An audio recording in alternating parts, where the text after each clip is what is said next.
If you're a content creator or social media manager, it is obvious that from time to time you will hit a creative block.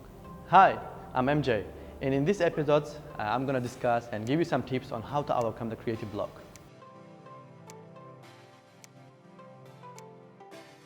I know it's not fun when you hit that creative block and you don't know what you're going to do. So here, catch the 3 tips on how to overcome that creative block in your work. Try a digital detox.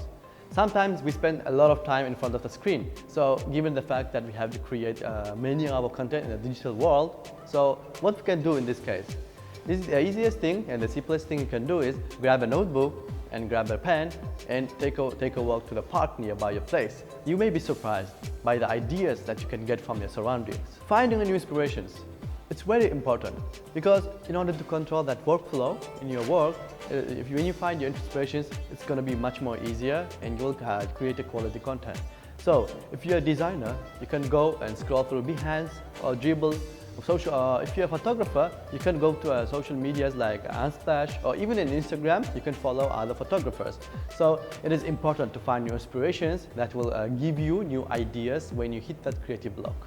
Allow yourself to fail. I know it's important because when I started, I had that feeling too, that my work won't be as good as I thought in my mind. So in this case, if you're a content creator, don't be afraid to try new things. Don't be afraid to try that new digital media you wanted to try before, or don't be afraid to try that angle if you're a photographer. So basically, when you try new things, you won't know the possibility of the work you can do when you open the new horizons for your work itself. And don't be afraid to fail. Try new things in order to create more quality content. Thank you for watching. I hope these tips will help you to overcome the creative block. And if you want more tips on social media marketing, give us a like and hit that subscription button. Thank you. See you next time.